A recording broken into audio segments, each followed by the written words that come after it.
అందరికీ వందనాలు.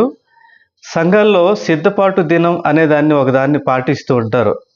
మత్తయి సువార్త 27 అధ్యాయం 62 వచనం ప్రకారంగా ఆ దినము సిద్ధపరచు దినము అన్నదాన్ని బట్టి మరి సంఘాల్లో సిద్ధపాటు దినాన్ని కొంతమంది కొనసాగిస్తూ ఉంటారు. అసలు ఈ సిద్ధపాటు దినం అంటే ఏంటి? సిద్ధపాటు దినాన్న యూదులు ఏం చేసేవారు? సిద్ధపాటు దినం యొక్క ఉద్దేశం ఏంటి అనేది మనం తెలుసుకుంటే, ఈ సిద్ధపాటు దినం అనేది విశ్రాంతి దినాన్ని ఆచరించడం కోసం అది ఏర్పాటు చేయబడినటువంటి దినం. యూదులు విశ్రాంతి దినానికి ముందు, అంటే విశ్రాంతి దినాన్ని ఆచరించడం కోసం ముందు రోజు సిద్ధపడేవారు. ఈ సిద్ధపడే దినాన్ని వాళ్ళు ఏం చేసేవారు అంటే, విశ్రాంతి దినం రోజు వాళ్ళు ఏ పని చేయకూడదు. ఎందుకంటే నిర్గమకాండం 20 అధ్యాయం 8వ వచనంలో ఒక ఆజ్ఞ ఇవ్వబడి ఉంది. ఏంటి ఆజ్ఞ?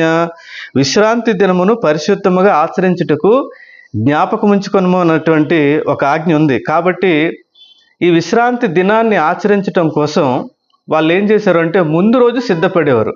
అంటే ఏం చేసేవారు? ముందు రోజు సునగోగులకు కానీ సమాజ మందిరాలకు కానీ వెళ్ళడం సిద్ధపాటు దినం కాదు. ఇప్పుడు క్రైస్తవులైన మన వాళ్ళు ఏం చేస్తున్నారంటే, సిద్ధపాటు దినం అనగానే ముందు రోజు సంఘానికి వెళ్ళి కొన్ని సంఘాల్లో సాయంత్రం 4 నుంచి 6 వరకు, కొన్ని సంఘాల్లో 6 నుంచి 8 వరకు, కొన్ని సంఘాల్లో 5 నుంచి 7 వరకు ఇలాగా ఉంటూ సిద్ధపడుతూ ఉంటారు. అయితే అది మంచిదే, అది తప్పని నేను అనటం లేదు. కానీ అసలు సిద్ధపాటు దినం అంటే ఏంటి?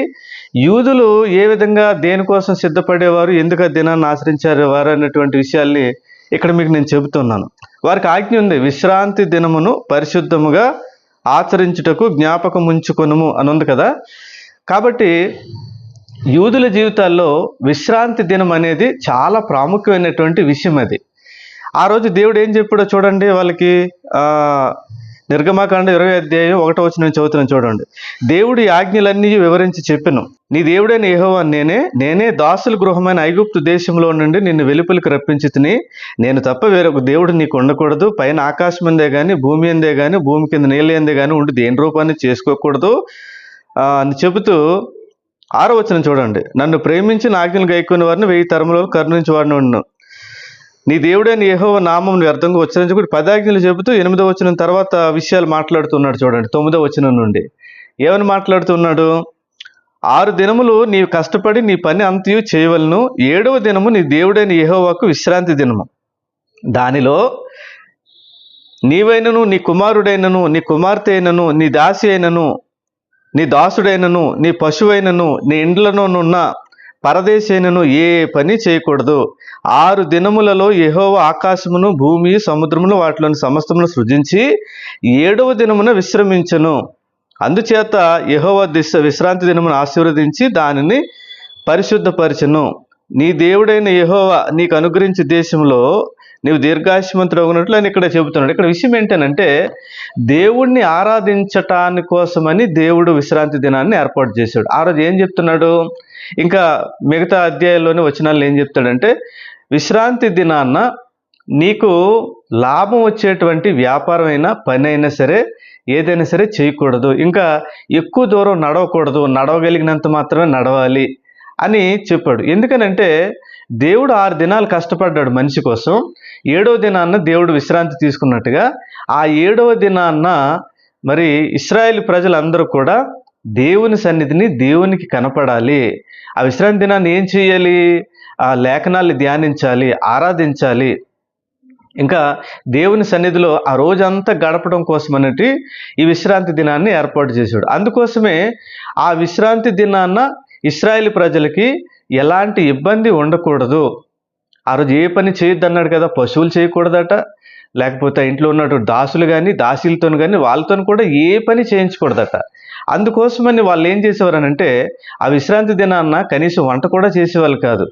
ఈ విశ్రాంతి దినాన్ని ఏ పని చేయకూడదు, ఆరాధనకు ఆటంకం కలిగించేటువంటి ఏ పని ఉండకూడదనే ఉద్దేశంతోనే ఆ శనివారం, విశ్రాంతి దినం అంటే వాళ్ళకి శనివారం, ఆ శనివారం కోసం ముందు రోజే వాళ్ళకి అవసరమైనటువంటి ప్రతి దానిని వాళ్ళు ముందుగానే సిద్ధపరచుకునేవారు. ఇది సంగతి. అంటే శనివారం ఉదయం నుండి 6 గంటల వరకు విశ్రాంతి దినం ఉంటుంది. ఆ సాయంత్రం 6 వరకు వాళ్ళకి ఏదైతే అవసరమో కాఫీ, టీలు కానీ, భోజనాలు కానీ, టిఫిన్లు కానీ అన్నీ కూడా ముందు రోజే రెడీ చేసుకొని పెట్టుకుంటారు. మన క్రైస్తవులకి ఏం అర్థమైంది? విశ్రాంతి దినానికి ముందు రోజు సిద్ధపాటు దినం అనుకొని మందిరాల్లో గడుపుతూ ఉన్నారు. మంచిదే, అది మంచిదే. అయితే వీళ్ళకి అసలు విషయం అర్థం కావటం లేదు. సిద్ధపాటు దినం అంటే ఏంటనంటే నువ్వు ఇంట్లోనే సిద్ధపడాలి. దేనికోసమనంటే రేపు చేయవలసినటువంటి వంట, లేకపోతే బజారు, లేకపోతే ఇంకేమైనా సరే ఆరాధనకి ఎలాంటి ఆటంకం కలగకుండా ముందు రోజు అదంతా సెటప్ చేసుకొని కరెక్ట్గా టైంకి ఒక పావుగంట అరగంట ముందు కనీసం మందిరానికి వెళ్ళేలాగా సిద్ధపడమని సిద్ధపాటు దినం నేర్పిస్తూ ఉంటే వీళ్ళు శనివారం సిద్ధపాటు దినానికి కూడికి వెళ్తారు. విచిత్రం ఏంటో చెప్పమంటారా? మళ్ళీ మరుసటి రోజు ఆదివారం ఖచ్చితంగా మందిరానికి ఆలస్యంగా వెళ్తారు.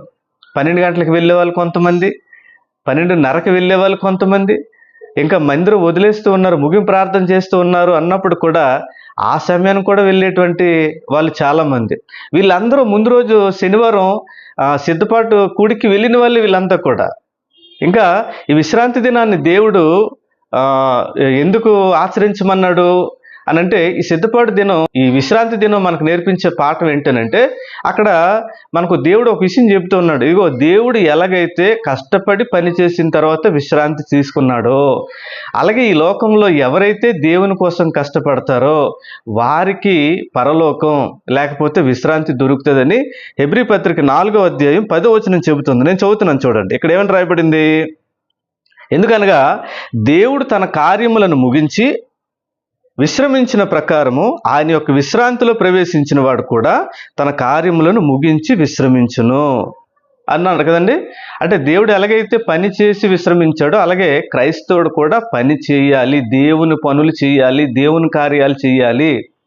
దేవుని కార్యాలు చేయకుండా ఎవరైతే తమ సొంత పనుల విషయమే శ్రద్ధ కలిగి ఉంటారో వాళ్ళకి జీవంలోని ప్రవేశం, పరలోకం అనేది కష్టం అని దేవుడు చెబుతున్నాడు.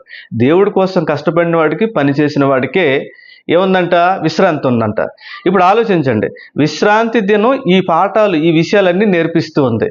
మన క్రైస్తవులు ఏదైనా సరే ఒక ఆచార సంబంధంగా ఏదైనా ఒక పనిని చేయటానికి ఇష్టపడతారు తప్ప దాని యొక్క మూలాన్ని, ఉద్దేశాన్ని గమనించడానికి ముఖ్యమైనటువంటి ఉద్దేశంలోనికి వచ్చి వారి జీవితాలు మార్చుకోవడానికి, ఆ విధంగా బ్రతకడానికి ఎందుకనో ఇష్టపడరు.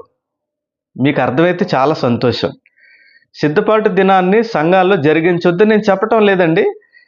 సిద్ధపాటు దిన ప్రార్థనకి కూడికి ఎవరైతే వెళ్తూ ఉన్నారో దయచేసి ఆ సిద్ధపాటు దేనికోసమంటే రేపటి దినాన ఒక అరగంట ముందు నువ్వు మందిరానికి వెళ్ళి కుటుంబంతోనే, మర్చిపోకండి, ఆ రోజున నువ్వు దేవుని సన్నిధిలో కనపడాలన్నది దేవుని యొక్క ఉద్దేశం. మీకు ఇదంతా అర్థమైంది అనుకుంటాను. Thank you all. మా పరిచర్య కోసం ప్రార్థన చేయండి.